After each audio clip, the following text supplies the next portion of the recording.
Guys, good morning. Maninimot na tayo ng ampalaya. Isimutin na natin tong mistisa. Kung kay Saldi, makuha pa natin yung 3 pitas dyan. Oh.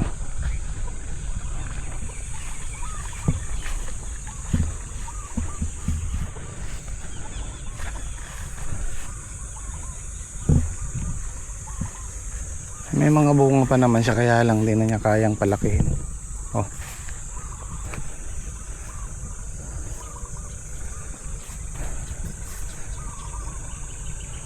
Daming tusok ko. Wala na. Wala na masyado makukuha dito. Tigas na yung 10 bundle dito, 5. Papalitan na natin to. Wala na, huling pitas na to sa ano, sa mistisa. Anong matino yun. Oh, sagad na sila.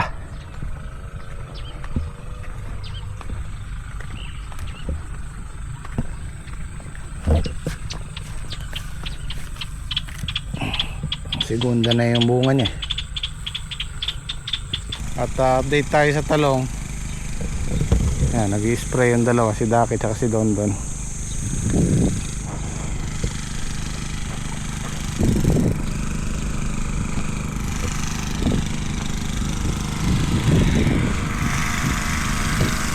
Ayan na sila. Maganda na. Oh. Diba?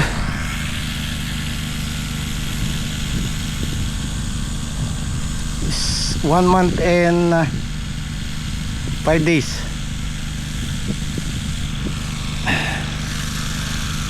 Oh.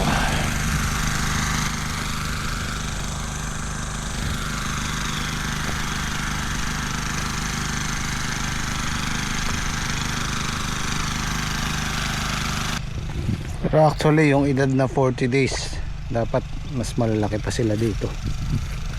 Nahirapan lang talaga sila sa ano, sa init. Pero maganda na yung tsura, maganda na yung talbos. Oh. Usually kasi ang talong ano rin 45 days, 50 days ngayon ko na makikita ang bunga. So sa loob ng almost 2 months naghahalaw-halaw na rin, pumipitas-pitas na. Maganda na yung itsura ngayon kaysa dati. Dati na ano din ako nag-alala din ako dahil ang tagal nilang umusad. Pero ngayon kahit pa paano may mga supang na. Magandang indikasyon yan pag nagsasanga na sila. Kaya nga sabi ko yun dito, maghihintay tayo ng ulan, kahit isang beses lang na maganda-gandang ulan, para sumingaw yung init ng lupa, hindi mahirapan yung buto. Araw na naman po ng Pinas. Medyo malilit na po yung bunga.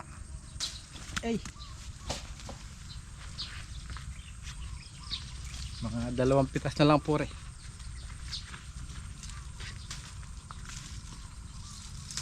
Saan babatiin pare? Wala.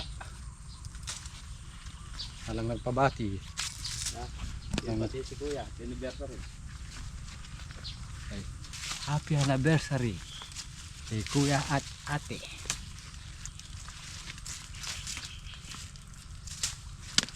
Mga 2 pitas na lang po siguro ring ating taliya. Nakuha po siya ng init ng panahon. Hindi po siya talaga kabi ng sobrang init. Ang tagulan daw po kasi sabi nung technician, tagulan daw po ito maganda.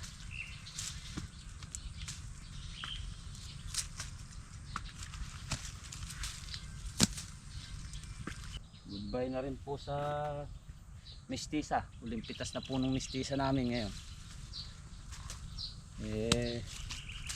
Palitan po ng muna yon.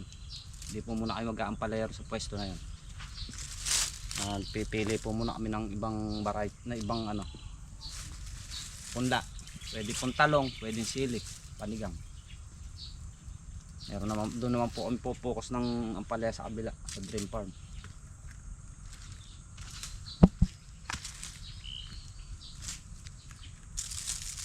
Kasi pagka po puro ampalaya, baka hindi po natin kayanin alagaan lahat, baka magkabitinan tayo sa tubig. Mapapakyod po yung 4 na makina, hindi po kaya. Kaya kailangan po yung tatanim namin katulad po nito, sa na lang po siguro ko tatamnan ng ampalaya to, November o December. Baka itanim ko po muna rito upo. Alanganin po tayo sa panahon.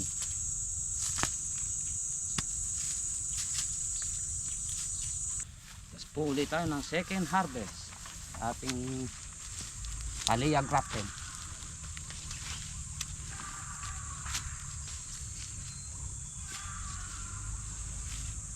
Talaga mainit, pati na may lupa kakapatubig lang makalawan yan ay bali 3 araw, pangatlong araw pa lang ngayon, pati na may lupa.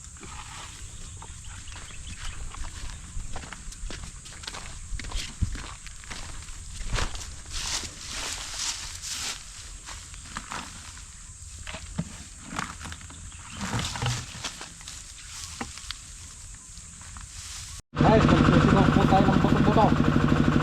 Sinigang sagad.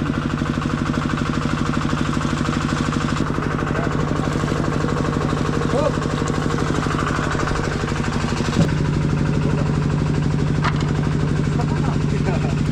Kailangan natin ng foliar dito sa ampalaya.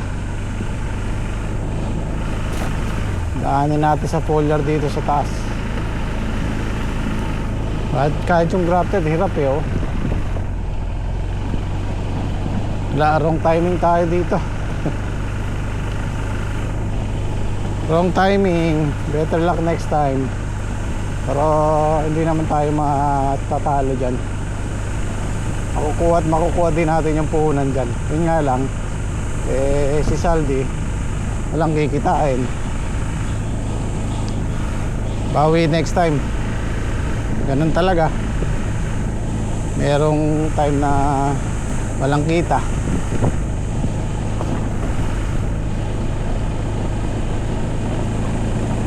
So, nylon, pang grass cutter.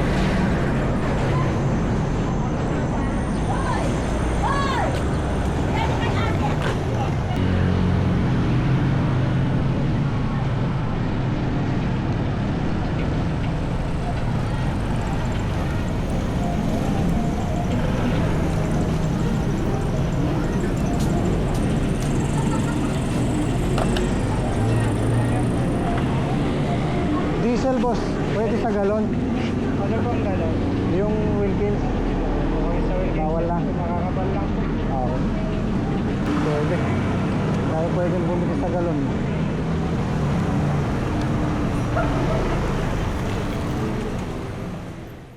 Ito na yung gamot yung tinapay, muna kayo, magmerienda. So ito na yung huling pitas natin sa mistisa. Ayan, 3 good. 2 po 8 segunda, diba? Naka 100 kilo pa. Dari sa tali ako, matras na rin. Hindi ako nakabili ng bawal na sa diesel. Yung galon. Pinagtataka ko, yung kasabay ko bumili ng ganyan, gasolina. Mas delikado yung gasolina. Malay natin, hindi natin alam yung dahilan kung bakit binabawal nila. Kailangan ganito yung makapal na Hindi ako nakabili ng kaya bumili ka. Kaya malaki na inatras ng pitas natin. Isa mestiza, huli na to. Kung kay Saldi, makakadalawa pa to Tapos ito yung sa grafted, pangalawang halaw.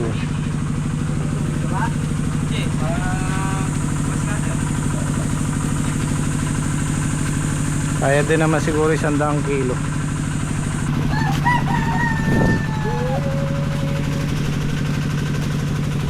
Mahigit kalahating tonelada rin, 530 kilos.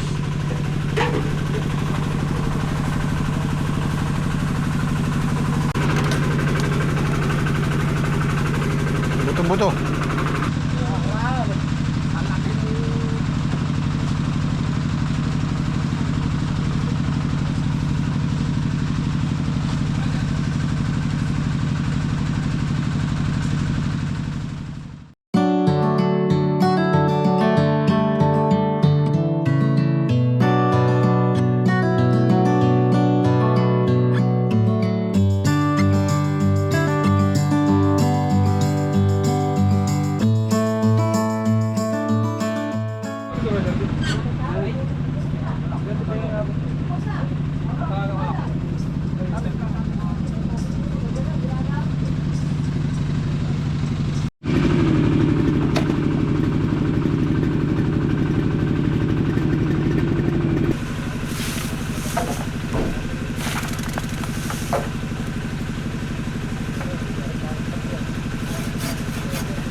$50 piraso.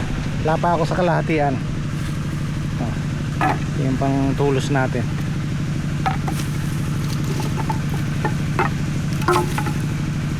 Kailangan ito may $100 mga 120. 45.90 plus 20 130 128 ang kailangan natin ito. Nakakaramdam na ako ng atik. Ayun, maatik na paparamdam na yung tag-ulan. Sana mapagbigyan tayo kahit isang araw lang. Wala, hirap yung mga halaman natin kaya sabi ko hindi muna kami magtatanim hanggang di umuulan para sumingaw yung init ng lupa. Actually dito guys, nagpapatubig dito sa kabila. Naamoy namin yung lupa, amoy alimuom. Yan, may sariling irrigation po yan. Ayan, tigmak ang tubig nila. Sumisingaw yung init ng lupa hanggang dito, dinig na ramdam namin. Kaya sana mapagbigyan tayo kahit isang oras lang na matindi-tinding ulan. Tapusin ko lang to bago tayo umuwi. Ayan. Ngayon ko kung tingnan natin kung matatapos to. Mabilis lang naman to basta may kawayan, mabilis lang to. Ilan na lang naman yan, 20, mga 40 butas o 35.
Hindi niya kaya itong matigas, oh. Grabe. Mas gusto niya yung medyo tuyo ng konti.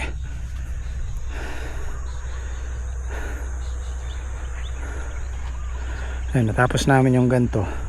Siguro may matitira dyan, mga 10 na lang. Madali na yan para bukas.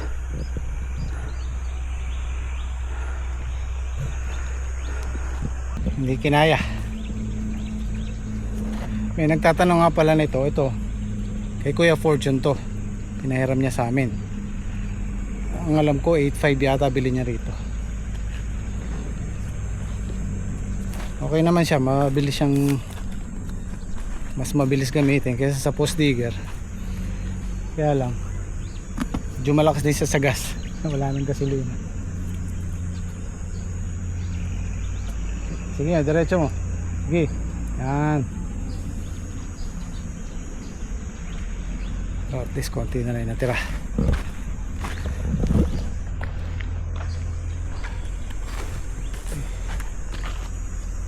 Kala ko uulan kanina eh. Maatik-atik na eh. So, makalawala lang yan pinatubigan. Tuyo na naman, oh. Kasi pagka umulan, lahat yan mababasa ng tubig. Sisingaw yung init. Pag kasi patubig minsan merong hindi naabutan, parang napapasma yung halaman, yung singaw ng init. Ngayon paglaganas, umulan na, nabasa lahat yan. Sisingaw yung init. Konti na lang, konting tiis na lang. Tapos ito malalagyan na namin ng plastic bukas. Hindi kami nag-umpisa ng maaga kanina kasi sobrang init. Alas 4 na kami nagtrabaho. Tara na niya, bukas naman yan.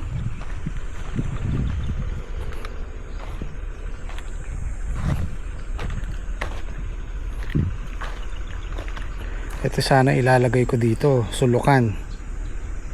Kaya malaki yung butas nito. Lagay ko, ipopost digger na lang namin. Matigas eh. Hindi niya kaya. Ito matibay-tibay to. Pagka ganyang kagulang na ipil, hindi na inaanay. Malakas yung puwersa niya. Sulukan. Napaka-importante ng sulukan.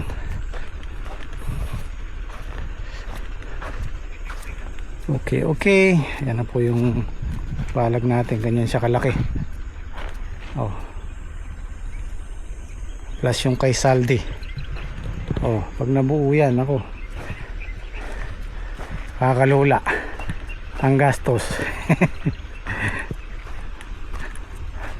Pero gaya ng sabi ko, patimingan natin yung patag-ulan.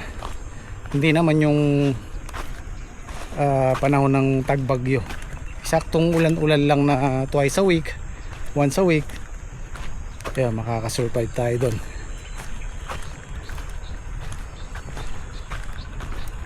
Okay. What a day. Nga pala, gusto ko magpasalamat sa lahat ng mga bumati sa akin hanggang ngayon. May bumabati pa rin ng birthday ko. Kaya maraming salamat po. Hindi ko man nasagot lahat, pero nabasa ko naman po lahat. Kaya maraming salamat. Meron pa nga nagbiro eh, happy 50th daw. Uy, wala pa akong 50 ha.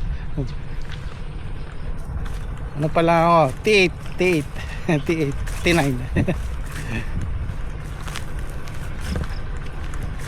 Okay guys, kita tayo bukas. Maraming salamat ulit. Sai Jet.